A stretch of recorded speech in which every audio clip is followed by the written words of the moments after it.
ਸਤਿ ਸ਼੍ਰੀ ਅਕਾਲ। Punjabi radio USA ਵੇਖ ਅਤੇ ਸੁਣ ਰਹੇ ਹੋ ਤੁਸੀਂ ਤੇ ਪ੍ਰੋਗਰਾਮ ਹੈ ਖਬਰ ਤੇ ਨਜ਼ਰ। ਇਸ ਪ੍ਰੋਗਰਾਮ ਦੇ ਵਿੱਚ ਖਬਰਾਂ ਦਾ ਵਿਸ਼ਲੇਸ਼ਣ ਹੁੰਦਾ ਹੈ ਤੇ ਵਿਸ਼ਲੇਸ਼ਣ ਕਰਨ ਦੇ ਲਈ ਸਾਡੇ ਨਾਲ ਵਿਸ਼ੇਸ਼ ਤੌਰ ਤੇ ਮੌਜੂਦ ਹੁੰਦੇ ਨੇ ਮਿੰਟੂ ਗੁਰਸਰੀਆ ਜੀ। ਖਬਰਾਂ ਦਾ ਵਿਸ਼ਲੇਸ਼ਣ ਕਰਨ ਤੋਂ ਪਹਿਲਾਂ, ਖਬਰਾਂ ਵੱਲ ਜਾਣ ਤੋਂ ਪਹਿਲਾਂ ਆਪਾਂ ਸਾਡੇ ਸਪਾਂਸਰਸ ਦਾ ਧੰਨਵਾਦ ਕਰਦੇ ਚੱਲੀਏ ਜਿਹੜੇ ਇਹਨਾਂ ਪ੍ਰੋਗਰਾਮਾਂ ਨੂੰ ਤੁਹਾਡੇ ਤੱਕ ਪਹੁੰਚਾਉਣ ਦੇ ਲਈ ਵਿਸ਼ੇਸ਼ ਤੌਰ ਤੇ ਸਹਿਯੋਗ ਕਰਦੇ ਨੇ। Khalsa insurance agency. ਕਿਸੇ ਵੀ ਤਰ੍ਹਾਂ ਦੀ ਇੰਸ਼ੋਰੈਂਸ ਸੰਬੰਧੀ ਜਾਣਕਾਰੀ ਲੈਣ ਦੇ ਲਈ ਸੰਪਰਕ ਕਰ ਸਕਦੇ ਹੋ। ਨੰਬਰ ਹੈ 408 272 2500। ਟਰਕੀਆਣਾ ਇਮੀਗ੍ਰੇਸ਼ਨ ਲਾਅ ਫਰਮ ਸੰਪਰਕ ਕਰੋ ਜੇ ਟਰਕੀਆਣਾ ਦੇ ਨਾਲ ਜੇਕਰ US ਇਮੀਗ੍ਰੇਸ਼ਨ ਸੰਬੰਧੀ ਕਿਸੇ ਵੀ ਤਰ੍ਹਾਂ ਦਾ ਹੈ ਕੰਮ।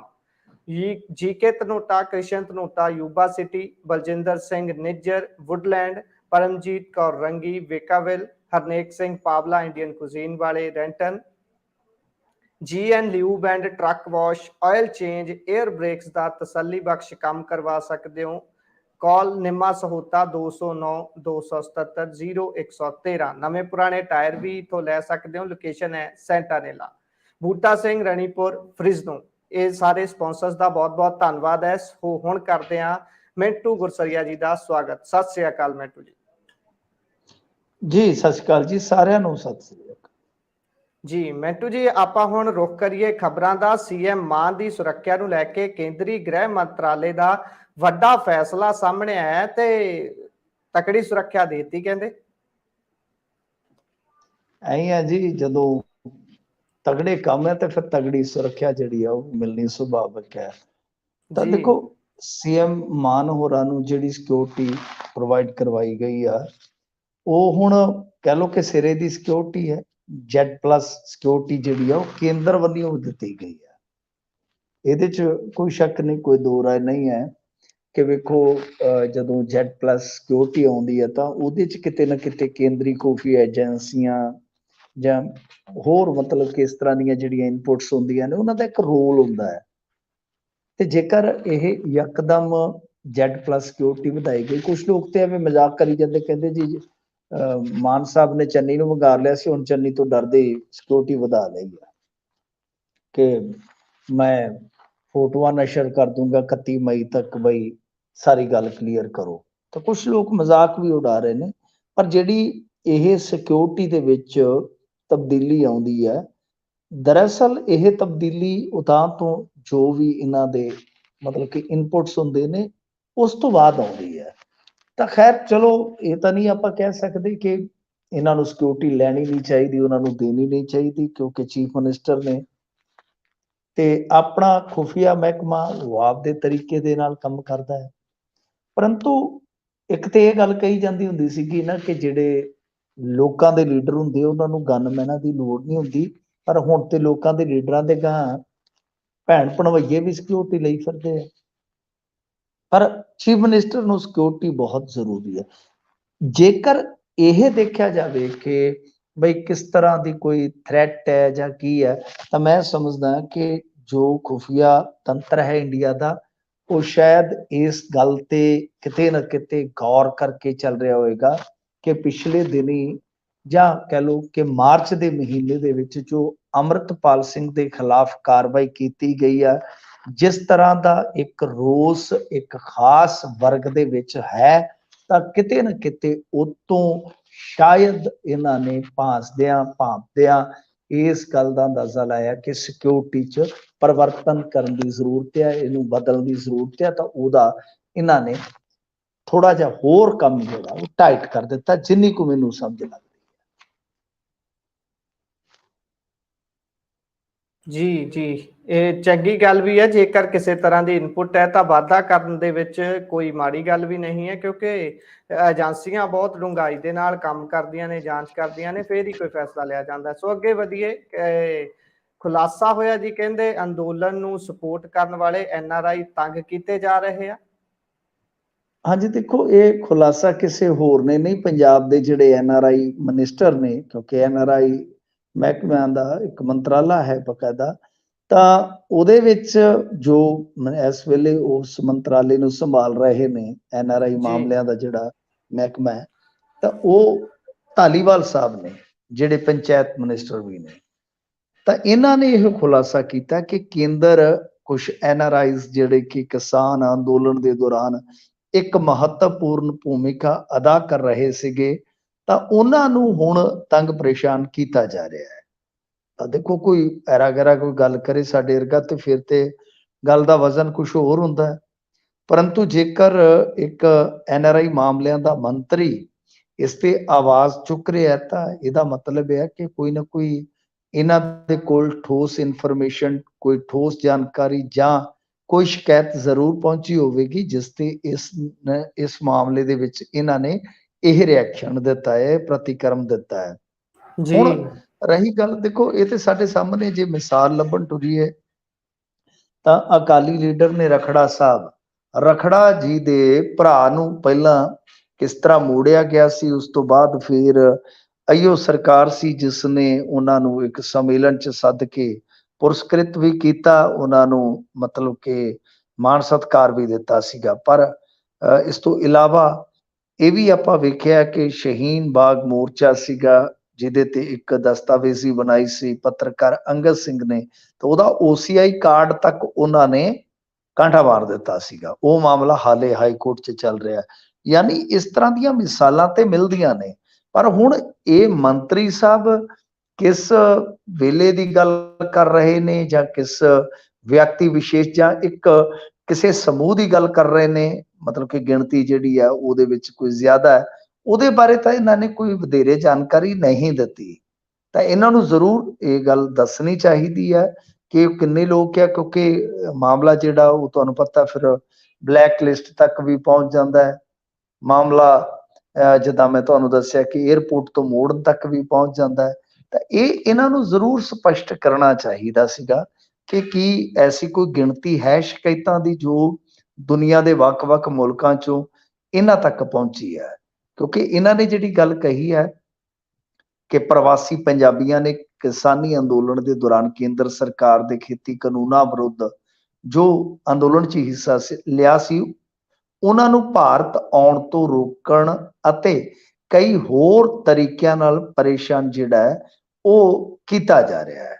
ਇਹਨਾਂ ਦੇ ਵਿੱਚ ਕਈ NRI ਕਾਲੀ ਸੂਚੀ ਦੇ ਵਿੱਚ ਵੀ ਸ਼ਾਮਲ ਕੀਤੇ ਜਾ ਰਹੇ ਆ। ਤਾਂ ਇਹ ਮਤਲਬ ਕਿ ਉਹਨਾਂ ਨੇ ਸੰਕੇਤ ਦਿੱਤਾ ਹੈ। ਤਾਂ ਖੈਰ ਦੇਖੋ ਗੱਲ ਇਹ ਆ ਕਿ ਇਹਦਾ ਹੁਣ ਮਸਲਾ ਜਿਹੜਾ ਹੈ ਉਹ ਹੱਲ ਤੇ ਤਦ ਹੀ ਹੋਣਾ ਹੈ ਨਾ ਜੇ ਤੁਸੀਂ ਉੱਥੇ ਕੇਂਦਰ ਕੋਲ ਪਹੁੰਚ ਕਰੋ, ਕਿਉਂਕਿ ਤੁਸੀਂ ਖੁਦ ਮਿਨਿਸਟਰ ਹੋ, ਜਾਂ ਤੁਸੀਂ ਇੱਥੋਂ ਜਿਹੜੇ ਕੋਈ ਹੈਗੇ ਨੇ ਭਾਜਪਾ ਦੇ ਲੀਡਰ ਲਾਲਪੁਰਾ ਸਾਹਿਬ ਵੀ ਹੈਗੇ ਨੇ, ਉਹ ਘੱਟ ਗਿਣਤੀਆਂ ਦੇ ਚੇਅਰਮੈਨ ਵੀ ਇਤਫਾਕਨ, ਤੇ ਉਹਨਾਂ ਤੱਕ ਆਵਾਜ਼ ਪਹੁੰਚਾਓ ਕਿ ਕੀ ਕੀਤਾ ਜਾ ਰਿਹਾ ਬਾਈ। ਦੂਜੀ ਗੱਲ ਹੈ ਅੰਦੋਲਨ ਜਿਹੜਾ ਸੀਗਾ, ਅੰਦੋਲਨ ਵੇਖੋ ਇੱਕ ਨੀਤੀ ਦੇ ਖਿਲਾਫ ਸੀ, ਨਾ ਕਿ ਮੋਦੀ ਜਾਂ ਭਾਰਤੀ ਜਨਤਾ ਪਾਰਟੀ ਦੇ ਖਿਲਾਫ ਸੀ। ਉਹਨਾਂ ਨੀਤੀਆਂ ਨੂੰ ਇਹ ਸਹੀ ਨਹੀਂ ਠਹਿਰਾ ਸਕੇ ਤਦੇ ਵਾਪਸ ਲਿਆ ਗਿਆ ਖੇਤੀ ਕਾਨੂੰਨਾਂ ਨੂੰ। ਤੇ ਜੇਕਰ ਉਹਦੇ 'ਚ ਕਿਸੇ ਨੇ ਸ਼ਿਰਕਤ ਕੀਤੀ ਹੈ ਜਾਂ ਸਪੋਰਟ ਕੀਤੀ ਆ, ਤੇ ਮੈਨੂੰ ਨਹੀਂ ਲੱਗਦਾ ਕਿ ਉਹਦੇ ਤੇ ਖਿਜਣਾ ਚਾਹੀਦਾ ਹੈ। ਗਲਤੀ ਤੁਸੀਂ ਕੀਤੀ ਸੀ, ਕਿਸੇ ਨੇ ਤੁਹਾਨੂੰ ਘਰ ਆ ਕੇ ਨਹੀਂ ਸਿੱਖਿਆ ਕਿ ਭਾਈ ਆਰਡੀਨੈਂਸ ਲਿਓ, ਖੇਤੀ ਕਾਨੂੰਨ ਲਿਓ। ਤੇ ਜੇ ਕਿਸੇ NRI ਨੇ ਕਿਸੇ ਵੀ ਪ੍ਰਕਾਰ ਦੀ ਸਪੋਰਟ ਕੀਤੀ ਆ ਤੇ ਉਹਦੇ ਨਾਲ ਕਿਹੜ ਨਹੀਂ ਕੱਢਣੀ ਚਾਹੀਦੀ। ਪਰ ਧਾਲੀਵਾਲ ਸਾਹਿਬ ਨੂੰ ਇੱਕ ਤੇ ਇਹ ਦੱਸਣਾ ਚਾਹੀਦਾ ਹੈ ਕਿ ਕਿੰਨੇ ਕੁ ਨੇ, ਬੇਸ਼ੱਕ ਪ੍ਰਾਈਵੇਸੀ ਦਾ ਮਾਮਲਾ ਹੁੰਦਾ, ਤੁਸੀਂ ਨਾਮ ਵਗੈਰਾ ਜਿਹੜੇ ਨਾ ਜਨਤਕ ਕਰੋ, ਗਿਣਤੀ ਕਿੰਨੀ ਕੁ ਹੈ ਜਿਹੜੀ ਹੁਣ ਤੱਕ ਹੈ ਸ਼ਿਕਾਇਤਾਂ ਦੀ ਵਗੈਰਾ ਦੀ, ਜਾਂ ਕੋਈ ਹੋਰ ਡਾਟਾ ਹੈ ਤਾਂ ਉਹ ਜ਼ਰੂਰ ਸਾਂਝਾ ਕਰ ਦੇਣ। ਇਸ ਤੋਂ ਇਲਾਵਾ ਇਹਨਾਂ ਨੂੰ ਹੋਰ ਵੀ ਪਹਿਲ ਕਦਮੀਆਂ ਕਰਨੀਆਂ ਪੈਣਗੀਆਂ ਇਸ ਬਾਬਤ, ਤਾਂ ਕਿ ਕੇਂਦਰ ਸਰਕਾਰ ਤੇ ਕਿਸੇ ਕਿਸਮ ਦਾ ਦਬਾਅ ਬਣਾਇਆ ਜਾਵੇ ਕਿ ਇਸ ਤਰ੍ਹਾਂ ਕਿਸੇ ਨੂੰ ਤੰਗ ਨਾ ਕਰੋ। ਜੀ ਇਹ ਤਾਂ ਹੈ, ਇਸ ਦੀ ਪੁਖਤਾ ਤਰੀਕੇ ਨਾਲ ਜਾਂਚ ਹੋਣੀ ਬਣਦੀ ਹੈ। ਹੁਣ ਅੱਗੇ ਵਧੀਆ ਗੱਲ ਕਰੀਏ ਸ਼ੈਨਨ ਦੀ। ਸ਼ੈਨਨ ਪ੍ਰੋਜੈਕਟ ਨੂੰ ਲੈ ਕੇ ਹੁਣ ਪੰਜਾਬ ਸਰਕਾਰ ਘੁੰਡੀ ਲੱਭਣ ਤੇ ਲੱਗੀ ਹੋਈ ਹੈ ਜੀ। ਹਾਂਜੀ ਦੇਖੋ, ਇਹ ਜਿਹੜਾ ਪ੍ਰੋਜੈਕਟ ਹੈ ਨਾ, ਇਹ ਗੁਰਪ੍ਰੀਤ ਜੀ, ਇਹ ਪ੍ਰੋਜੈਕਟ ਬਹੁਤ ਪੁਰਾਣਾ ਹੈ। ਇਹਦਾ ਅੱਜ ਖਾਸਾ ਰੌਲਾ ਪਿਆ ਵਾ। ਜੇ ਤੁਸੀਂ ਦੇਖੋਗੇ, ਇਹ ਸ਼ਾਨਨ ਬਿਜਲੀ ਪ੍ਰੋਜੈਕਟ ਆ ਜੀ। ਇਹ ਮੰਡੀ ਦੇ ਕੋਲ ਆ, ਹਿਮਾਚਲ ਦੇ ਵਿੱਚ ਆ, ਤੇ ਦੱਸਦੇ ਆ ਕਿ 1925 ਨੂੰ ਇਹ ਬੰਨਾ ਜਿਹੜਾ ਸ਼ੁਰੂ ਹੋਇਆ ਸੀਗਾ। ਤਾਂ ਉਸ ਵੇਲੇ ਕਹਿ ਲਓ ਕਿ ਪੰਜਾਬ ਜਿਹੜਾ ਸੀਗਾ ਬਹੁਤ ਵੱਡਾ ਸੀ ਭੂਗੋਲਿਕ ਤੌਰ ਤੇ। ਉਸ ਤੋਂ ਬਾਅਦ ਤੁਹਾਨੂੰ ਪਤਾ ਪੁਨਰਗਠਨ ਐਕਟ ਹੁੰਦਾ, ਹਰਿਆਣਾ, ਹਿਮਾਚਲ ਇਤਿਆਦਿਕ ਵੰਡੇ ਜਾਂਦੇ ਆ। ਤਾਂ ਇਹ ਉਦੋਂ ਦਾ ਹੀ ਬਣਿਆ ਹੋਇਆ ਹਿਸਾਬ ਲਾ ਲਓ। ਅੰਗਰੇਜ਼ ਲਾਈਟ ਜਿਹੜੀ ਆ, ਬਿਜਲੀ ਜਿਹੜੀ ਆ, ਉਹ ਹਾਈਡਰੋ ਦੇ ਜ਼ਰੀਏ, ਵੇਖੋ ਮਤਲਬ ਕਿ ਉਹਨਾਂ ਦੀ ਤਕਨੀਕ ਦੇਖੋ, ਖੋਜ ਦੇਖੋ ਕਿ ਉਸ ਟਾਈਮ ਹਾਈਡਰੋ ਪ੍ਰੋਜੈਕਟ ਲੈ ਆਏ ਸਨ 1925 ਦੇ ਵਿੱਚ। ਤਾਂ ਦੁਨੀਆ ਹੁਣ ਹਾਈਡਰੋ ਵੱਲ, ਸੋਲਰ ਵੱਲ, ਨਿਊਕਲੀਅਰ ਵੱਲ ਭੱਜ ਰਹੀ ਹੈ। ਤਾਂ ਜੀ ਇੱਥੇ ਜੀ ਹਾਈਡਰੋ ਪ੍ਰੋਜੈਕਟ ਜਿਹੜੇ ਆ ਉਹ ਕਿੰਨੀ ਦੇਰ ਪਹਿਲਾਂ ਲਿਆਂਦੇ ਗਏ ਸਨ। ਤਾਂ ਇਹ ਉਸ ਵੇਲੇ ਤਾਂ ਕੋਈ ਇੰਨੀ ਜ਼ਿਆਦਾ ਕਪੈਸਿਟੀ ਦਾ ਨਹੀਂ ਸੀ, ਫਿਰ ਬਾਅਦ ਦੇ ਵਿੱਚ 110 ਮੈਗਾਵਾਟ ਦੀ ਸਮਰੱਥਾ ਇਹਦੀ ਕੀਤੀ ਗਈ ਆ। ਤਾਂ ਹੁਣ ਗੱਲ ਕੀ ਹੈ ਕਿ ਮੁੱਖ ਦੀ ਗੱਲ ਕਰਾਂ, ਟ੍ਰਿਬਿਊਨ ਦੇ ਵਿੱਚ ਇਹਦੀ ਸਟੋਰੀ ਲੱਗੀ ਹੈ। ਜੇ ਕਿਸੇ ਨੇ ਤਫਸੀਲ ਪੜ੍ਹਨੀ ਹੋਵੇ ਤੇ ਉੱਥੋਂ ਜਾ ਕੇ ਪੜ੍ਹ ਸਕਦਾ ਵਾ। ਚੈਨਲਾਂ ਨੇ ਵੀ ਅੱਜ ਇਸ ਖਬਰ ਨੂੰ ਪ੍ਰਮੁਖਤਾ ਦੇ ਨਾਲ ਦਿਖਾਇਆ ਸੀਗਾ। ਤਾਂ ਮਾਮਲਾ ਇਹੋ ਆ ਕਿ ਉਸ ਵੇਲੇ ਇਹ ਪਟਾ ਸੀਗਾ, ਮਤਲਬ ਕਿ 99 ਸਾਲ ਦਾ ਲੀਜ਼ ਜਿਹਨੂੰ ਆਪਾਂ ਕਹਿ ਦਿੰਦੇ ਆ, ਤੇ ਉਹ ਹੁਣ ਖਤਮ ਹੋਣ ਜਾ ਰਿਹਾ ਹੈ। ਮਤਲਬ ਕਿ ਉਹਦੀ ਮਿਆਦ ਜਿਹੜੀ ਉਹ ਪੈਗੀ, ਤੇ ਇਹਨਾਂ ਨੇ ਅਗਲੇ ਸਾਲ ਉਹ ਆਪਣੇ ਕਬਜ਼ੇ ਹੇਠ ਲੈਣ ਵਾਸਤੇ ਪੱਤਰ ਲਿਖ ਦਿੱਤਾ ਭਗਵੰਤ ਮਾਨ ਨੂੰ, ਹਿਮਾਚਲ ਵਾਲਿਆਂ ਨੇ, ਕਿ ਬਈ ਅਸੀਂ ਇਹ ਸਾਰੇ ਜਿਹੜੇ ਉੱਥੇ ਹੈਗੇ ਨੇ ਅਸਾਸੇ ਆ ਜਾਂ ਜੋ ਵੀ ਮਸ਼ੀਨਰੀ ਵਗੈਰਾ, ਉਸ ਨੂੰ ਜੀ ਜੀ ਆਪ ਸੰਭਾਲ ਲਵਾਂਗੇ ਤੇ ਤੁਸੀਂ ਆਪਣਾ ਹੁਣ ਬਿਲਾ ਕਰੋ। ਵੈਸੇ ਪੰਜਾਬ ਨੇ, ਕਿਉਂਕਿ ਉਦੋਂ ਇੰਨੀ ਇਹਦੀ ਕਪੈਸਿਟੀ ਹੈ ਨਹੀਂ ਸੀਗੀ, ਪੈਸਾ ਵਗੈਰਾ ਇਨਵੈਸਟ ਕਰਕੇ 110 ਮੈਗਾਵਾਟ ਤੱਕ ਇਹਨੂੰ ਖੜਿਆ। ਪਹਿਲਾਂ ਇਹਦੀ ਇੰਨੀ ਜ਼ਿਆਦਾ ਜਨਰੇਸ਼ਨ ਦੀ ਕਪੈਸਿਟੀ ਨਹੀਂ ਸੀਗੀ। ਹੁਣ ਪੰਜਾਬ ਇਹੀ ਕੁੰਡੀ ਲੱਭੇਗਾ ਕਿ ਕਾਨੂੰਨੀ ਤੌਰ ਤੇ ਕਿਹਦਾ ਹੱਥ ਹੌਲਾ ਹੈ, ਕਿਹਦਾ ਹੱਥ ਭਾਰਾ ਆ। ਜੀ ਕਿਉਂਕਿ ਇਹ ਦੱਸਿਆ ਜਾ ਰਿਹਾ ਕਿ ਜਦੋਂ ਪੁਨਰਗਠਨ ਐਕਟ ਹੋਣ ਦੇ ਵਿੱਚ ਆ ਗਿਆ ਤਾਂ ਇਸ ਨੂੰ ਕੇਂਦਰ ਸਰਕਾਰ ਨੇ ਸਪਸ਼ਟਤਾ ਦੇ ਕੇ ਆਖਿਆ ਸੀਗਾ ਕਿ ਇਹਦੀ ਮਾਲਕੀਅਤ ਪੰਜਾਬ ਕੋਲ ਆ। ਇਹਨਾਂ ਨੇ ਫੇਰ ਪੱਤਰ ਲਿਖਿਆ ਸੀਗਾ ਕੇਂਦਰ ਨੂੰ ਕਿ ਭਾਈ ਨਹੀਂ, ਸਾਡਾ ਦਾਅਵਾ ਹੈ। ਤਾਂ ਕੇਂਦਰ ਸਰਕਾਰ ਨੇ ਉਸ ਵੇਲੇ ਫੇਰ ਸਪਸ਼ਟ ਕੀਤਾ ਸੀਗਾ ਕਿ ਨਹੀਂ, ਇਹ ਜਿਹੜਾ ਪ੍ਰੋਜੈਕਟ ਹੈ ਪੰਜਾਬ ਦਾ ਹੈ। ਜੀ ਇਸ ਤੋਂ ਬਾਅਦ ਮਾਮਲਾ ਕਹਿੰਦੇ ਕਿ ਹਾਈ ਕੋਰਟ ਦੇ ਵਿੱਚ ਵੀ ਗਿਆ, ਜਿੱਥੇ ਕੇਂਦਰ ਸਰਕਾਰ ਨੇ ਪੰਜਾਬ ਦੀ ਪਿੱਠ ਥਾਪੜੀ ਹੈ ਕਿ ਨਹੀਂ ਬਈ, ਇਹਨਾਂ ਦਾ ਹੱਕ ਬਣਦਾ ਹੈ। ਤੇ ਇੱਧਰ ਜੀ ਹੁਣ ਇਹ ਜਿਹੜੀ ਸਰਕਾਰ ਹੈ ਸਖਤੇ ਦੇ ਵਿੱਚ ਆ ਗਈ ਆ। ਹੈਰਾਨੀਜਨਕ ਝਟਕਾ ਹੈ ਇਹਨਾਂ ਦੇ ਵਾਸਤੇ ਕਿ ਇੱਕਦਮ ਚੀਫ ਮਿਨਿਸਟਰ ਨੇ ਪੱਤਰ ਲਿਖ ਦਿੱਤਾ ਕਿ ਬਈ ਆਪਣਾ ਟਿੰਡ ਫੋੜਾ ਜਿਹਾ ਚੱਕ ਕੇ ਤੇ ਪਾਸੇ ਹੋ ਜਾਓ, ਅਸੀਂ ਸੰਭਾਲ ਲੈਣਾ ਹੁਣ ਅਗਲੇ ਸਾਲ। ਤਾਂ ਕਿਉਂਕਿ 110 ਮੈਗਾਵਾਟ ਬਿਜਲੀ ਜਿਹੜੀ ਹੈ ਉਹ ਕਾਫੀ ਬਿਜਲੀ ਆ। ਆਪਣੀ ਟੋਟਲ ਜੇ ਦੇਖੀਏ ਤਾਂ ਥਰਮਲ ਤੋਂ ਇਲਾਵਾ ਜਿਹੜੀ ਬਿਜਲੀ ਇਦਾਂ ਪ੍ਰੋਜੈਕਟਾਂ ਤੋਂ ਆਉਂਦੀ ਆ, ਉਹ ਸਾਰੀ ਜੇ ਵੇਖੋਗੇ ਤਾਂ ਤੁਸੀਂ ਮਤਲਬ ਕਿ 450 ਮੈਗਾਵਾਟ ਬਣਦੀ ਹੈ ਐਵਰੇਜ, ਮੈਂ ਦੱਸ ਰਿਹਾ ਹਾਂ। ਕਿਉਂਕਿ ਜੀ ਰੀਅਲ ਟਾਈਮ ਡਾਟਾ ਜਨਰੇਸ਼ਨ ਦਾ ਮੈਂ ਕਾਫੀ ਅਧਿਐਨ ਕਰਦਾ ਰਹਿਣਾ ਹੈ। ਤਾਂ ਇਹਦੇ ਵਿੱਚ ਇੰਨਾ ਕੁ ਹੈ ਥਰਮਲਾਂ ਤੋਂ ਇਲਾਵਾ ਜੋ ਸਾਡੀ ਜਨਰੇਸ਼ਨ ਹੈ ਬਿਜਲੀ ਦੀ, ਜੋ ਜਨਰੇਟ ਕਰਦੇ ਹਾਂ ਅਸੀਂ ਪਾਵਰ, ਉਹਦੇ ਚ ਸੋਲਰ ਵੀ ਆ, ਉਹਦੇ ਚ ਇਹ ਵੀ ਆ ਗਏ ਹਾਈਡਰੋ ਵਗੈਰਾ। ਪਰ ਹੁਣ ਇਹ ਆ ਕਿ ਜੇ ਤੁਸੀਂ ਉਹ 450 ਦੇ ਵਿੱਚੋਂ ਜਾਂ 400 ਦੇ ਵਿੱਚੋਂ ਉਹ ਵੀ ਕੱਢ ਦਿਓ, ਮਤਲਬ ਕਿ ਐਵਰੇਜ 400 ਤੋਂ 450 ਪੈਦਾਵਾਰ ਜਿਹੜੀ ਹੋ ਰਹੀ ਹੈ, ਤਾਂ ਜੇ ਉਹਨੂੰ 110 ਨੂੰ ਫਿਰ ਉਹਦੇ ਚੋਂ ਮਾਈਨਸ ਕਰ ਦੋ, ਤਾਂ ਇਹਦਾ ਮਤਲਬ ਹੈ ਕਿ ਸਾਡੀ ਜਿਹੜੀ ਦੂਸਰੇ ਵਸੀਲਿਆਂ ਤੋਂ, ਕੋਲੇ ਤੋਂ ਇਲਾਵਾ ਜਿਹੜੀ ਆ ਰਹੀ ਹੈ ਬਿਜਲੀ, ਉਹ ਤਾਂ ਫਿਰ ਬਹੁਤ ਝਟਕਾ ਖਾਏਗੀ। ਜੀ ਉਹਦੇ ਵਾਸਤੇ ਕਿੰਨਾ ਕੰਮ ਕਰਨ ਦੀ ਲੋੜ ਹੈ। ਸੋ ਇਸ ਕਰਕੇ ਕੁੰਡੀ ਹੁਣ ਇਹ ਲੱਭਣਗੇ ਤੇ ਤਦ ਹੀ ਹੈ। ਤੇ ਜੋ ਪੱਤਰ ਵਿਹਾਰ ਹੋਇਆ ਇਤਿਹਾਸ ਦੇ ਵਿੱਚ, ਜੋ ਗੱਲਾਂ ਬਾਤਾਂ ਹੋਈਆਂ ਨੇ ਹੁਣ ਤੱਕ, ਤੇ ਇਹਨਾਂ ਨੂੰ ਆਪਣਾ ਪੱਖ ਫਿਰ ਉਹ ਜਿਹੜੇ ਹਵਾਲੇ ਆ, ਪੱਤਰ ਆ, ਉਹਨਾਂ ਸਮੇਤ ਰੱਖਣਾ ਚਾਹੀਦਾ ਹੈ। ਪਰ ਇੱਕ ਹੋਰ ਅੰਤਰਰਾਜੀ ਮਾਮਲਾ ਜਿਹੜਾ ਉਹ ਬਣਦਾ ਨਜ਼ਰ ਆ ਰਿਹਾ, ਕਿਉਂਕਿ ਛਾਨਣ ਬਿਜਲੀ ਪ੍ਰੋਜੈਕਟ ਜਿਹੜਾ ਹਿਮਾਚਲ ਆਪਣੇ ਹੱਥ ਹੇਠ ਲੈਣ ਨੂੰ ਫਿਰਦਾ, ਪਰ ਪੰਜਾਬ ਉਹਦੇ ਤੇ ਦਾਅਵੇਦਾਰੀ ਕਿਸ ਤਰ੍ਹਾਂ ਮਜ਼ਬੂਤ ਕਰੇ। ਹੁਣ ਸਰਕਾਰ ਇਹਦੀ ਟੈਨਸ਼ਨ ਲੈ ਕੇ ਅੱਗੇ ਵਧੇਗੀ ਕਿ ਬਈ ਕਿਸੇ ਤਰੀਕੇ ਨਾਲ ਇੱਕ ਵਾਰੀ ਅਸੀਂ ਇਸ ਨੂੰ ਰੋਕੀਏ, ਕਿਉਂਕਿ 110 ਮੈਗਾਵਾਟ ਬਿਜਲੀ ਜੇ ਸਾਨੂੰ ਮੁੱਲ ਲੈਣੀ ਪੈਂਦੀ ਆ, ਇਹਨਾਂ ਤੋਂ ਤਦ ਵੀ ਔਖਾ ਹੈ। ਤੇ ਜੇ ਇਹ ਹੱਥੋਂ ਹੀ ਖੁੱਸ ਗਿਆ ਤੇ ਫਿਰ ਤੇ ਰੋਣਾ ਹੀ ਕਿਸ ਗੱਲ ਦਾ, ਫਿਰ ਤੇ ਕੰਮ ਹੀ ਖਤਮ ਆ। ਤਾਂ ਹੁਣ ਇਹਨਾਂ ਨੂੰ ਵੇਖਣਾ ਪਏਗਾ ਕਿ ਕਿਸ ਤਰ੍ਹਾਂ ਇਸ ਮੁਹਾਜ਼ ਤੇ ਵੀ ਲੜਿਆ ਜਾ ਸਕਦਾ ਹੈ। ਜੀ ਸੋ ਇਹ ਤਾਂ ਹੈ, ਜੇਕਰ ਅਦਾਲਤਾਂ ਕਹਿ ਰਹੀਆਂ ਨੇ ਫਿਰ ਤਾਂ ਉਸ ਤੇ ਗੌਰ ਹੋਣਾ ਵੀ ਬਣਦਾ ਹੈ। ਕਿਉਂਕਿ ਅਦਾਲਤ ਦਾ ਸਤਿਕਾਰ ਹੈ ਇਸ ਦੇਸ਼ ਦੇ ਵਿੱਚ, ਹਰੇਕ ਨੂੰ ਗੱਲ ਮੰਨਣ ਦਾ ਬਣਦਾ ਹੈ। ਇਸ ਨਹੀਂ, ਗੱਲ ਤੇ ਆਪਾਂ ਹੁਣ ਅਦਾਲਤ ਦਾ ਹਾਲੇ ਕੋਈ ਆਰਡਰ ਆਇਆ ਨਹੀਂ ਹੈ। ਮਤਲਬ ਜੀ ਕਿ ਜੀ ਇਹ ਮਾਮਲਾ ਗਿਆ ਸੀਗਾ ਤਾਂ ਉਹਦੇ 'ਚ ਜਿਹੜਾ ਮੈਨੂੰ ਲੱਗਦਾ ਕਿ ਹੁਣ ਤੱਕ ਆਇਆ ਵਾ, ਉਹਨਾਂ ਦਾ ਆਇਆ ਹੋਏਗਾ ਨਾ ਜਵਾਬ, ਜਿੱਦਾਂ ਦਿੱਤਾ ਜਾਂਦਾ ਹੈ, ਤਾਂ ਉਹਨਾਂ ਨੇ ਜੀ ਇਹਨਾਂ ਦੀ ਜੀ ਸਾਈਡ ਲਈ ਹੋਏਗੀ। ਪਰ ਦਰਅਸਲ ਗੱਲ ਕੀ ਹੈ ਕਿ ਸਰਕਾਰਾਂ ਦਾ ਮਸਲਾ ਹੈ, ਸਰਕਾਰਾਂ ਨੂੰ ਆਪਣੇ ਪੱਧਰ ਤੇ ਨਜਿੱਠਣਾ ਚਾਹੀਦਾ, ਹਿਮਾਚਲ ਨੂੰ ਦੇਖਣਾ ਚਾਹੀਦਾ। ਪਰ ਗੱਲ ਇਹ ਹੈ ਕਿ ਪੰਜਾਬ ਨੂੰ ਹੋਰ ਅੱਗੇ ਆਉਣਾ ਚਾਹੀਦਾ, ਉਹਨਾਂ ਦੇ ਨਾਲ ਗੱਲ ਕਰੋ, ਹਾਈਡਰੋ ਪ੍ਰੋਜੈਕਟ ਹੋਰ ਲਾਓ, ਸਗੋਂ ਜੀ ਪਾਰਟਨਰਸ਼ਿਪ ਜੀ ਤੇ ਉਹਨਾਂ ਨੂੰ ਜੀ ਇਸ ਗੱਲ ਦੇ ਨਾਲ ਮਨਾਓ, ਕਿਉਂਕਿ ਸਾਨੂੰ ਉਹ ਬਹੁਤ ਸਸਤਾ ਪੈਣਾ ਗਾ ਜੀ ਅੱਗੇ ਇਹ ਅੱਗੇ ਤਾਂ ਹੈ। ਸਾਨੂੰ ਉਹ ਸਸਤਾ ਪਏਗਾ। ਕੋਈ ਇਸ ਤਰ੍ਹਾਂ ਦੇ ਹੋਰ ਪ੍ਰੋਜੈਕਟ ਲੱਗ ਸਕਦੇ ਆ, ਕਿਉਂਕਿ ਜਿਹੜੇ ਉੱਥੋਂ ਦੀ ਕੋਲੇ ਦੀ ਖਪਤ ਹੈ ਸਾਡੀ, ਜਾਂ ਅਸੀਂ ਬਿਜਲੀ ਜਿਹੜੀ ਪਰਚੇਸਿੰਗ ਕਰਦੇ ਆ ਓਪਨ ਮਾਰਕੀਟ ਦੇ ਵਿੱਚੋਂ, ਇਹ ਗਾਂ ਸਾਨੂੰ ਬਹੁਤ ਮਹਿੰਗੀ ਪਵੇਗੀ। ਤਾਂ ਇਸ ਜੀ ਤਰ੍ਹਾਂ ਅਸੀਂ ਇਨਵੈਸਟਮੈਂਟ, ਮਤਲਬ ਕਿ ਉਹਦੇ 'ਚ ਪ੍ਰਾਈਵੇਟ ਪਲੇਅਰ ਵੀ ਲਿਆ ਸਕਦੇ ਹਾਂ, ਸਰਕਾਰ ਵੀ ਵਿੱਚ ਭਾਈਵਾਲ ਹੋ ਸਕਦੀ ਹੈ। ਤਾਂ ਇਸ ਤਰ੍ਹਾਂ ਹਿਮਾਚਲ ਨੂੰ ਵੀ ਅਸੀਂ ਭਾਈਵਾਲ ਰੱਖ ਕੇ ਇੱਕ ਵਧੀਆ ਮਤਲਬ ਕਿ ਹਾਈਡਰੋ ਪ੍ਰੋਜੈਕਟਾਂ ਦੀ ਲੜੀ ਉੱਥੇ ਲਾ ਸਕਦੇ ਹਾਂ। ਤੇ ਜੀ ਇਸ ਪੱਖ ਤੋਂ ਵੀ ਨਹੀਂ ਕਿ ਅਸੀਂ ਲਾਂਗੜ ਖਿੱਚ ਕੇ ਬਿਲਕੁਲ ਹਰੇਕ ਨਾਲ ਵਿਗਾੜ ਹੀ ਲਈਏ, ਉਧਰੋਂ ਰਾਜਸਥਾਨ ਨਾਲ ਵੀ ਅੱਡਾ ਲਾ ਲਈਏ, ਹਰਿਆਣੇ ਨਾਲ ਵੀ, ਤੇ ਹੁਣ ਹਿਮਾਚਲ ਨਾਲ ਵੀ ਲਾ ਲਈਏ। ਕੋਈ ਮੈਨੂੰ ਨਹੀਂ ਲੱਗਦਾ ਕਿ ਕੋਈ ਸਿਆਣਪ ਆ। ਤੁਸੀਂ ਆਪਣੇ ਹੱਕ ਲਈ ਜੇ ਤੱਥਾਂ ਦੇ ਆਧਾਰ ਤੇ ਲੜੋ ਤੇ ਬਹੁਤ ਵਧੀਆ ਹੋਏਗਾ। ਇਹ ਤਾਂ ਹੈ ਜੀ। ਸੋ ਹੁਣ ਅੱਗੇ ਵਧੀਏ, ਗੱਲ ਕਰੀਏ ਇੱਕ ਵਾਰ ਫਿਰ ਤੋਂ ਯੂਕੇ ਤੋਂ ਪੰਜਾਬੀਆਂ ਨੂੰ ਝਟਕਾ ਮਿਲਿਆ ਜੀ। ਹਾਂਜੀ, ਦੇਖੋ ਯੂਕੇ ਨੇ ਝਟਕਾ ਜਿਹੜਾ ਦਿੱਤਾ ਹੈ ਤਾਂ ਵੈਸੇ ਮਿਲਦੇ ਪਏ ਸੀ ਸੰਕੇਤ, ਕਿਉਂਕਿ ਯੂਕੇ ਦੀ ਜਿਹੜੀ ਵਿਦੇਸ਼ ਮੰਤਰੀ ਹੈ ਬੀਬੀ ਸੁਵੇਲਾ ਬ੍ਰੈਵਰਮੈਨ, ਉਹਨੇ ਪਹਿਲਾਂ ਹੀ ਸੰਕੇਤ ਦੇ ਦਿੱਤੇ ਸੀਗੇ। ਵੈਸੇ ਇਤਫਾਕਨ ਇਹ ਵੀ ਇੰਡੀਅਨ ਓਰੀਜਨ ਦੇ ਹੀ ਆ, ਤਾਂ ਇਹਨਾਂ ਨੇ ਸੰਕੇਤ ਦੇ ਦਿੱਤੇ ਸੀਗੇ। ਤਾਂ ਹੁਣ ਇਹਨਾਂ ਨੇ ਪੱਕਾ ਕਰ ਦਿੱਤਾ ਕਿ ਅਗਲੇ ਸਾਲ ਤੋਂ ਬਾਈ ਜੋ ਸਟੱਡੀ ਵੀਜ਼ਾ ਤੇ ਆਏਗਾ ਉਹ ਆਪਣਾ ਲਾਈਫ ਪਾਰਟਨਰ ਇੱਥੇ ਨਹੀਂ ਲਿਆ ਸਕੇਗਾ।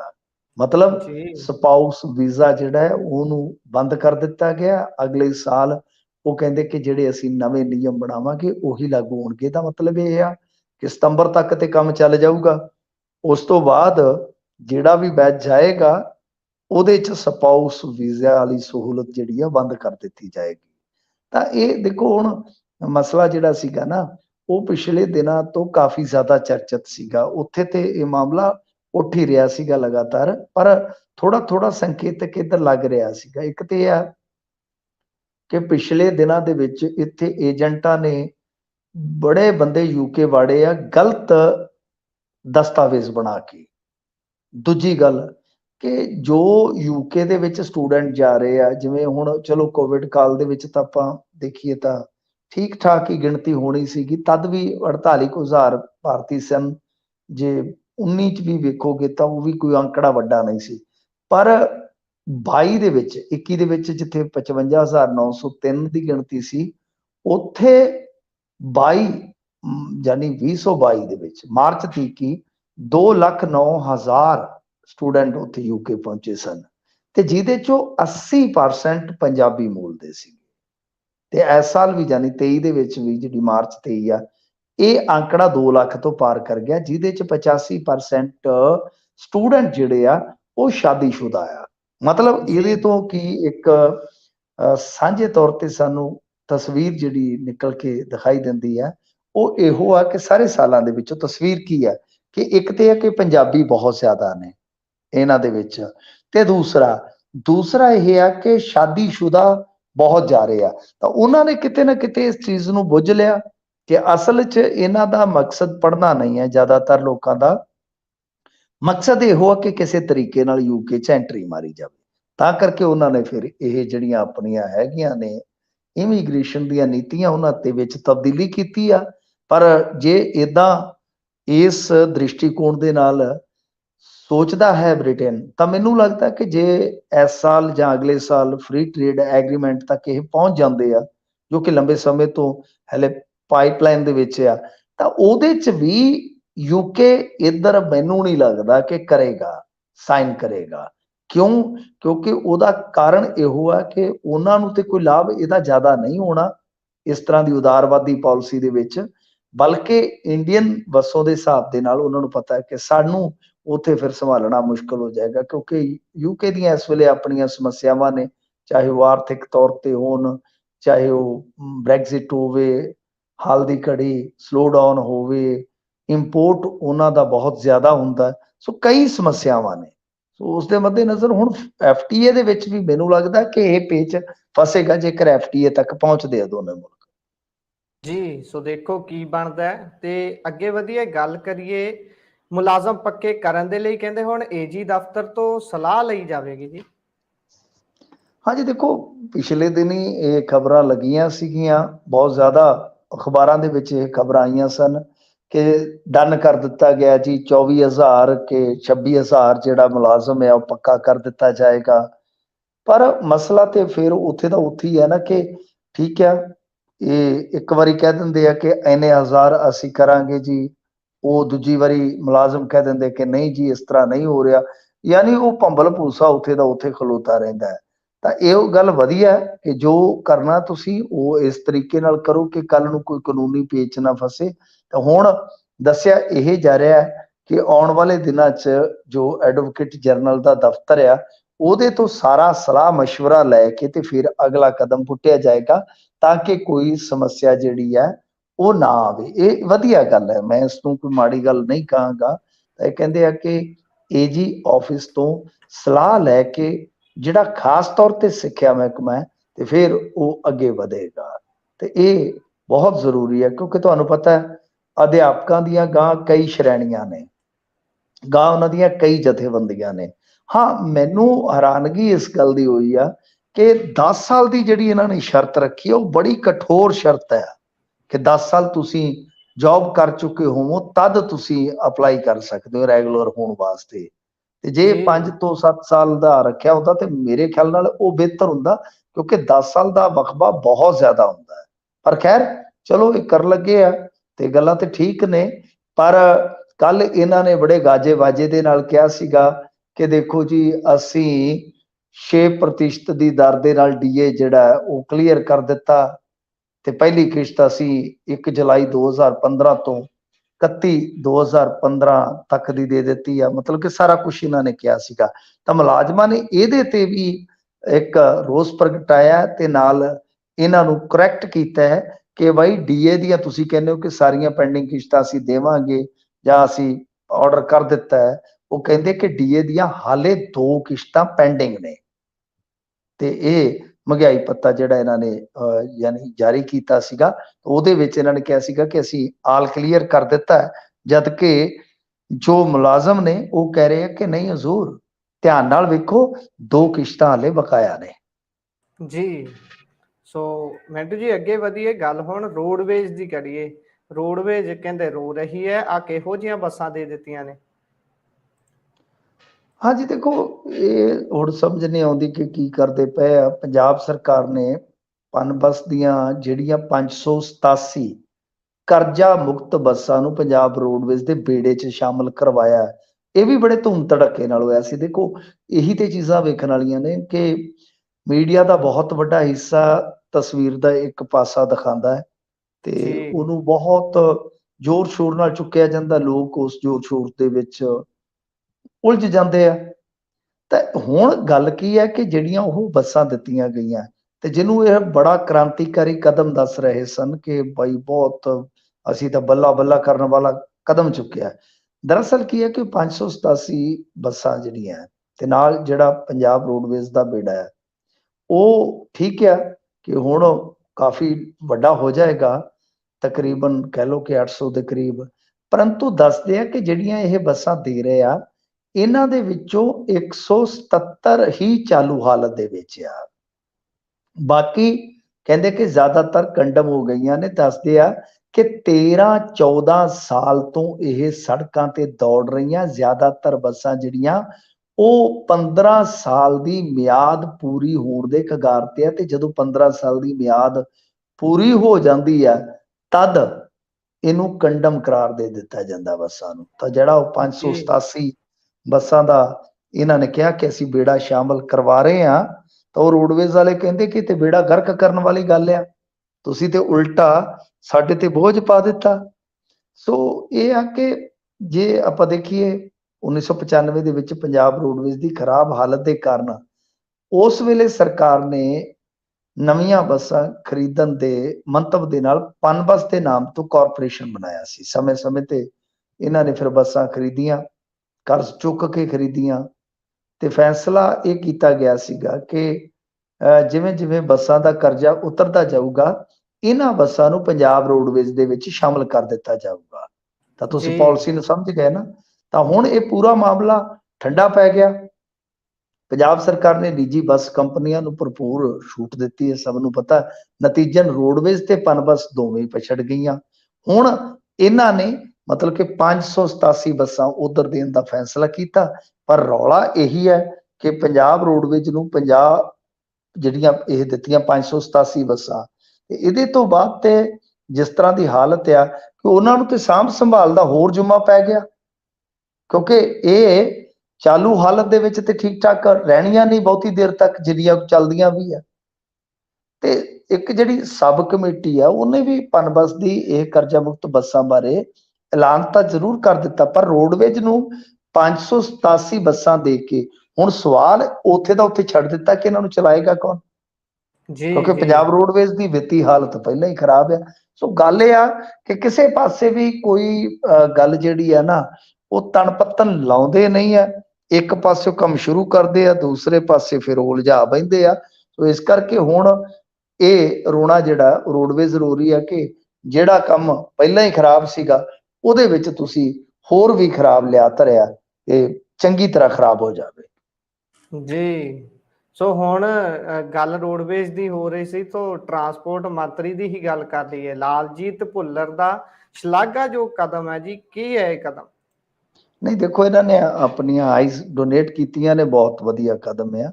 ਤੇ ਇਹ ਪਹਿਲੇ ਕੈਬਨਿਟ ਵਜ਼ੀਰ ਬਣੇ ਆ ਜਿਨ੍ਹਾਂ ਨੇ ਆਪਣੀਆਂ ਅੱਖਾਂ ਦਾਨ ਕੀਤੀਆਂ, ਤੇ ਇਹਨਾਂ ਨੇ ਜੀ ਦੂਸਰਿਆਂ ਨੂੰ ਵੀ ਅਪੀਲ ਕੀਤੀ ਆ। ਅੱਖਾਂ ਦਾਨ ਮਹਾਦਾਨ ਕਿਹਾ ਜਾਂਦਾ। ਤਾਂ ਇਸ ਮਾਮਲੇ 'ਚ ਲਾਲਜੀਤ ਭੁੱਲਰ ਤੇ ਵਾਕਿਆ ਲਾਲ ਸਾਬਤ ਹੋਇਆ, ਤੇ ਦੂਸਰਿਆਂ ਨੂੰ ਵੀ ਪ੍ਰੇਰਨਾ ਚਾਹੀਦਾ, ਕਿਉਂਕਿ ਇਸ ਤਰ੍ਹਾਂ ਜੇ ਸਰਕਾਰ 'ਚ ਬੈਠੇ ਲੋਕ ਜਾਂ ਵੱਡੇ ਲੋਕ ਅੰਗਦਾਨ ਕਰਨ ਜਾਂ ਅੱਖਾਂ ਦਾਨ ਕਰਨ ਤਾਂ ਫਿਰ ਜਾਗਰਤੀ ਹੌਲੀ ਹੌਲੀ ਦੂਸਰੇ ਲੋਕਾਂ ਦੇ ਵਿੱਚ ਵੀ ਫੈਲੇਗੀ। ਜੀ ਇਹ ਤਾਂ ਹੈ, ਇਹ ਬੜਾ ਇਹ ਦਾਨ ਵੱਡਾ ਮੰਨਿਆ ਜਾਂਦਾ ਹੈ। ਸੋ ਅੱਗੇ ਵਧੀਏ, ਗੱਲ ਹੁਣ ਕੇਂਦਰੀ ਵਜ਼ੀਰਾਂ ਦੀ ਕਰੀਏ। ਅਮਿਤ ਸ਼ਾਹ ਨੇ ਹੁਣ ਪਲਟਵਾਰ ਕੀਤਾ ਵਿਰੋਧੀਆਂ ਤੇ ਜੀ, ਕੀ ਕਹਿ ਰਹੇ ਨੇ? ਹਾਂਜੀ ਦੇਖੋ, ਉਹ ਮਾਮਲਾ ਚੱਲ ਰਿਹਾ ਹੈ ਕਿ ਬਾਈਕਾਟ ਕਰਨਾ ਹੈ ਉਦਘਾਟਨ ਦਾ। ਉਹ ਜੀ ਤੁਹਾਨੂੰ ਪਤਾ ਹੈ, ਇੱਕ ਲਾਮਬੰਦੀ ਵੀ ਚੱਲ ਰਹੀ ਆ, ਬਾਈਕਾਟ ਮੁਹਿੰਮ ਵੀ ਚੱਲ ਰਹੀ ਹੈ। ਤਾਂ ਇਸ ਤੇ ਪਲਟਵਾਰ ਕੀਤਾ ਹੈ ਅਮਿਤ ਸ਼ਾਹ ਨੇ। ਉਹਨਾਂ ਨੇ ਕਿਹਾ ਕਿ ਦੇਖੋ, ਛੱਤੀਸਗੜ੍ਹ ਦੇ ਵਿੱਚ ਵਿਧਾਨ ਸਭਾ ਦਾ ਭੂਮੀ ਪੂਜਨ ਸੋਨੀਆ ਤੇ ਰਾਹੁਲ ਨੇ ਕੀਤਾ ਸੀ, ਰਾਜਪਾਲ ਨੂੰ ਨਹੀਂ ਬੁਲਾਇਆ ਗਿਆ ਸੀਗਾ। ਤਾਂ ਪਰ ਗੱਲ ਇਹ ਹੈ ਕਿ ਜੇ ਮੰਨ ਲਓ ਭੂਮੀ ਪੂਜਨ ਇਹਨਾਂ ਨੇ ਕਰ ਦਿੱਤਾ ਤੇ ਉਦਘਾਟਨ ਰਾਜਪਾਲ ਹੋਰਾਂ ਨੇ ਕੀਤਾ ਹੋਇਆ, ਤਾਂ ਫੇਰ ਗੱਲ ਤਾਂ ਉੱਥੇ ਆ ਜਾਂਦੀ। ਕਿਉਂਕਿ ਇਹਨਾਂ ਦੇ ਲੌਜਿਕ ਜਿਹੜੇ ਆ ਨਾ, ਹਾਲਾਂਕਿ ਮੈਂ ਇਸ ਬਾਬਤ ਤੇ ਪੱਕਾ ਨਹੀਂ, ਪਰ ਜੋ ਇਹਨਾਂ ਨੇ ਦੋ ਲੌਜਿਕ ਦਿੱਤੇ ਸੀਗੇ, ਇੱਕ ਤੇ ਸੀਗਾ ਇੰਦਰਾ ਗਾਂਧੀ ਬਾਰੇ ਕਿ ਉਹਨੇ 75 ਦੇ ਵਿੱਚ ਇਸੇ ਤਰ੍ਹਾਂ ਦਾ ਉਦਘਾਟਨ ਕੀਤਾ ਸੀਗਾ, ਜਦ ਕਿ ਉਹ ਗੱਲ ਬਿਲਕੁਲ ਗਲਤ ਆ। ਉਹਦਾ ਨੀਂਹ ਪੱਥਰ ਜਿਹੜਾ ਸੀਗਾ ਵੀਵੀ ਗਿਰੀ ਨੇ ਰੱਖਿਆ ਸੀ, ਰਾਸ਼ਟਰਪਤੀ ਨੇ। ਮਤਲਬ ਕਿ ਰਾਸ਼ਟਰਪਤੀ ਨੇ ਕੰਮ ਸ਼ੁਰੂ ਕਰਵਾਇਆ ਸੀ, ਉਦਘਾਟਨ ਪ੍ਰਧਾਨ ਮੰਤਰੀ ਨੇ ਕੀਤਾ। ਇਸੇ ਤਰ੍ਹਾਂ ਰਾਜੀਵ ਗਾਂਧੀ ਦਾ ਹਵਾਲਾ ਦਿੰਦੇ 87 ਵਾਲਾ, ਉਹਦੇ ਵਿੱਚ ਰਾਸ਼ਟਰਪਤੀ ਤੋਂ ਇਲਾਵਾ ਸਪੀਕਰ ਵੀ ਹੈਗੇ ਸੀਗੇ ਇਨਵੋਲਵ, ਜਿਹੜਾ ਉਹ ਲਾਇਬ੍ਰੇਰੀ ਦਾ ਉਦਘਾਟਨ ਤੱਕ ਹੋਇਆ ਮਾਮਲਾ। ਨੀਂਹ ਪੱਥਰ, ਭੂਮੀ ਪੂਜਨ ਤੇ ਉਦਘਾਟਨ ਵੱਖ-ਵੱਖ ਸ਼ਖਸੀਅਤਾਂ ਨੇ ਕੀਤਾ ਹੈ। ਇਹਦੇ ਵਿੱਚ ਵੀ ਮੰਨ ਲਓ ਜੇ ਭੂਮੀ ਪੂਜਨ ਇਹਨਾਂ ਨੇ ਕੀਤਾ, ਉਦਘਾਟਨ ਉੱਥੋਂ ਦੇ ਮੁੱਖ ਮੰਤਰੀ ਜਾਂ ਰਾਜਪਾਲ ਨੇ ਕੀਤਾ ਹੈ, ਤਾਂ ਫਿਰ ਸੋ ਇਹ ਲੌਜਿਕ ਇਹਨਾਂ ਦਾ ਫਿੱਟ ਨਹੀਂ ਬੈਠ ਰਿਹਾ। ਇਹ ਸਾਫ਼ ਕਰ ਦੇਣ ਕਿ ਬਾਈ ਗੱਲ ਇਹ ਆ ਕਿ ਮਸਲਾ ਸੰਵਿਧਾਨ ਦੇ ਵਿੱਚ ਇਹ ਚੀਜ਼ਾਂ ਦਾ ਪ੍ਰਬੰਧ ਨਹੀਂ ਹੈਗਾ ਨਾ। ਸੁਪਰੀਮ ਕੋਰਟ 'ਚ ਪਟੀਸ਼ਨ ਪੈ ਗਈ, ਹੁਣ ਉੱਥੇ ਕੀ ਵਟਿਆ ਜਾਣਾ, ਕਿਉਂਕਿ ਸੁਪਰੀਮ ਕੋਰਟ ਥੋੜੀ ਤੈਅ ਕਰੂਗੀ ਕਿ ਉਦਘਾਟਨ ਕਿਹਨੇ ਕਰਨਾ ਹੈ ਜੀ। ਜੀ ਮੈਨੂੰ ਦੱਸੋ, ਸੰਵਿਧਾਨ 'ਚ ਕਿਤੇ ਕੋਈ ਆਰਟੀਕਲ ਆ ਕਿ ਜਿਹਦੇ ਤਹਿਤ ਇਹ ਸਾਰੀਆਂ ਚੀਜ਼ਾਂ ਦਾ ਨਿਰਣਾ ਤੇ ਲੈਣਾ ਆਪਣੇ ਵਿਵੇਕ ਨਾਲ ਲੀਡਰਾਂ ਨੇ। ਜਦੋਂ ਵਿਵੇਕ ਵਰਤਨ ਦੀ ਥਾਂ ਤੇ ਇਹ ਵਰਤ ਰਹੇ ਆ ਮਤਲਬ ਕਿ ਇਵੈਂਟ ਮੈਨੇਜਮੈਂਟ ਵਾਲਾ ਫਾਰਮੂਲਾ, ਹਰ ਇੱਕ ਚੀਜ਼ ਦਾ ਇਵੈਂਟ ਬਣਾਇਆ ਜਾਂਦਾ ਹੈ, ਤਾਂ ਫਿਰ ਪ੍ਰਧਾਨ ਮੰਤਰੀ ਤੋਂ ਵੱਡਾ ਇਵੈਂਟ ਮੈਨੇਜਰ ਹੈ ਨਹੀਂਗਾ ਕੋਈ।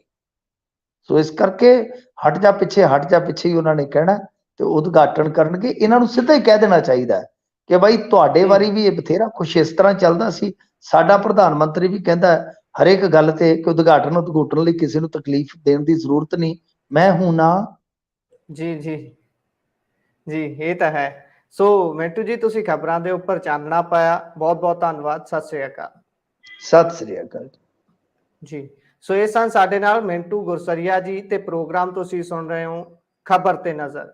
ਵੱਖ-ਵੱਖ ਖਬਰਾਂ ਤੇ ਚਾਨਣਾ ਪਾਇਆ ਗਿਆ ਹੈ, ਖਬਰਾਂ ਦਾ ਵਿਸ਼ਲੇਸ਼ਣ ਹੋਇਆ। ਪ੍ਰੋਗਰਾਮ ਤੁਹਾਨੂੰ ਕਿਹੋ ਜਿਹਾ ਲੱਗਿਆ ਹੈ, ਕਮੈਂਟ ਬਾਕਸ ਦੇ ਵਿੱਚ ਆਪਣੀ ਕਮੈਂਟ ਰਾਏ, ਆਪਣੀ ਟਿੱਪਣੀ ਦਰਜ ਕਰ ਸਕਦੇ ਹੋ, ਸੁਝਾਅ ਦੇ ਸਕਦੇ ਹੋ। ਅਤੇ ਜੇਕਰ ਪ੍ਰੋਗਰਾਮ ਚੰਗਾ ਲੱਗਦਾ ਹੈ, ਅੱਗੇ ਆਪਣੇ ਦੋਸਤਾਂ ਮਿੱਤਰਾਂ ਨਾਲ ਸਾਂਝਾ ਕਰਨਾ ਬਿਲਕੁਲ ਨਾ ਭੁੱਲਣਾ। ਨਾਲ ਦੀ ਨਾਲ ਜੇਕਰ ਤੁਸੀਂ ਸਾਡੇ ਨਾਲ ਫੇਸਬੁੱਕ ਅਤੇ YouTube ਤੇ ਹਾਲੇ ਤੱਕ ਨਹੀਂ ਜੁੜੇ, ਫੇਸਬੁੱਕ ਤੇ ਫੋਲੋ ਕਰੋ, YouTube ਤੇ ਸਬਸਕ੍ਰਾਈਬ ਕਰਕੇ ਨਾਲ ਦੀ ਨਾਲ ਬੈਲ ਆਈਕਨ ਜ਼ਰੂਰ ਦਬਾਓ, ਤਾਂ ਕਿ ਸਾਡੀ ਹਰ ਇੱਕ ਅਪਡੇਟ ਸਭ ਤੋਂ ਪਹਿਲਾਂ ਤੁਹਾਡੇ ਤੱਕ ਪਹੁੰਚ ਸਕੇ। ਪ੍ਰੋਗਰਾਮ ਦੇ ਨਾਲ ਜੁੜੇ ਰਹਿਣ ਦੇ ਲਈ, ਪੰਜਾਬੀ ਰੇਡੀਓ USA ਦੇ ਸਾਰੇ ਪ੍ਰੋਗਰਾਮਾਂ ਨੂੰ ਪਿਆਰ ਕਰਨ ਦੇ ਲਈ ਤੁਹਾਡਾ ਤਹਿ ਦਿਲ ਤੋਂ ਧੰਨਵਾਦ ਹੈ। ਹੁਣ ਇੱਕ ਵਕਫੇ ਦੇ ਲਈ ਰੁਕਦੇ ਹਾਂ, ਉਸ ਤੋਂ ਬਾਅਦ ਮੁੜ ਤੋਂ ਜੁੜਾਂਗੇ। ਤਦ ਤੱਕ ਲਈ ਧੰਨਵਾਦ।